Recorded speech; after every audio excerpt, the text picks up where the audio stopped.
Tänään me mennään tapaamaan mun hammaslääkäriä. Nimittäin mä oon jo pidemmän aikaa halunnut pois mun hampaista semmoset tummentumat, mitä muun muassa kahvi, tee ja punaviini voi aiheuttaa.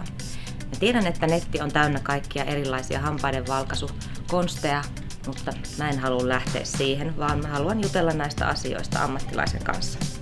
Joten nyt lähdetään tapaamaan mun hammaslääkäriä ja tekemään hampaiden valkaisu. Tervetuloa mukaan.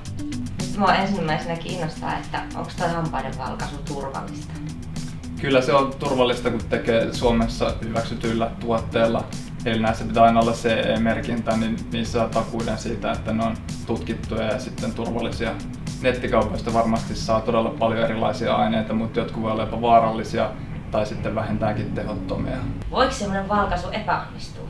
Hampaat pitää olla hoidettuna kuntoon, eli ei saa olla jääntulehdusta tai hammaskiviä tai reikiä, mitkä pitäisi paikata. Suurin ongelma, mikä voi tulla se, että potilaan odotukset valkaisun suhteen on hieman epärealistiset. Ja tosiaan valkaisutulos on hyvin yksilöllinen, joillain vaalein enemmän hampaita ja joillain sitten paljon vähemmän. Mitäs mieltä sä oot sit näistä kotivalkaisutuotteista?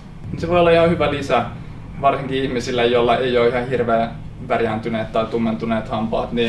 Ja tosiaan, jos on tutkittu aine, kuten hiili, sitä on aika paljon kuitenkin käyttöä tutkittu, niin siitä ei pitäisi olla mitään suurempia haittavaikutuksia. Mutta sitten nämä ihan perinteisesti ihmisten itse käyttämät aineet, niin kuin jotkut hapot ja sooda, niin ne on sellaisia, mitkä kuluttaa sitä hampaan pintaa, että niitä ei sitten juurikaan pitäisi käyttää.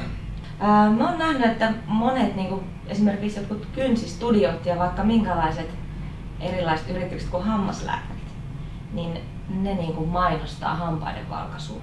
Lähinnä niitä aineita kontrolloidaan Suomessa, eli pelkästään tietyt tutkitut aineet saa myyntiluvat, mutta periaatteessa kuka tahansa sitten voi tehdä näitä valkaisuja. Enkä ainakaan itse kuullut, että olisi sitten mitenkään puututtu tähän toimintaan. Jos nyt on perehtynyt kunnolla aiheeseen ja tämä kyseinen henkilö tietää mitä tekee, niin sitten se on ihan hyväksyttävää.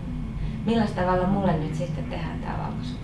Eli sinulle tehdään aluksi tässä tuolissa valkaisu, laitetaan valkaisuaineet hampaille, noin tunnin ne saa vaikuttaa siinä. Katsotaan mikä on valkaisutulos ja sitten otetaan jäljennökset hampaista ja tehdään sinulle sitten vielä nämä kotivalkaisulusikat, millä saadaan hieman tehostettua vielä tätä lopputulosta ja pystytään sitten myöskin ylläpitämään sitä valkaisutulosta. Kun on tehty juuri valkaisu, niin hampaan pinta on hieman vastaanottavampi sitten näitä kaikkia värjääviä aineita kohtaan, niin se on suosittu sitten vielä pari vuorokautta välttää sitten kaikkia värjääviä aineita, niin mahdollisimman hyvin sitten tämä valkaisutulos siellä alkaa pysymään. Eli tarkoittaako tässä, että mä en saa kahvia kahteen päivään? No käytännössä, jos pystyt pysymään erossa, niin olisi parempi.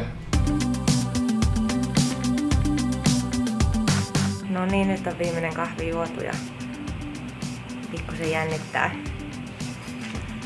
Kohta nähdään mitä tapahtuu. Mä saan sitten tietää, että kuinka blondit mun hampaat on. Sulla on aika vaaleat hampaat, että Ai on. Sulla on ihan hyvä näköinen toi hammasluusta. Se on aika lähellä A1 ja tää sinun oma värisävy. Mikä se on suunnilleen, minkä väriset niistä tulee? Pystytkö sä yhtään ennustamaan? Mä veikkaan, että se on pikkasen vaaleampi kuin tämä A1, mikä on väriskaalalla tää vaalean sävy, niin uskon, että hieman vaaleammaksi päästään kuin tästä näin. Okay. Erikseen on olemassa sitten tämmöisiä tosi vaaleita bleach-värisävyjä, mitkä sitten alkaa olla hieman epäluonnollisia. Joo, ei sellaista. Joo, ei. Tämmönen asetellaan sinne. Okei. Aika hurjat laitteet, joo. Tässä on sitten parempi sitten laittaisi oikein tuohon.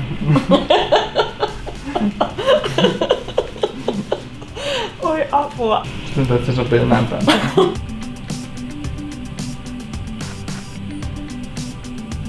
Valkaisuaine hampaiden pinnaan.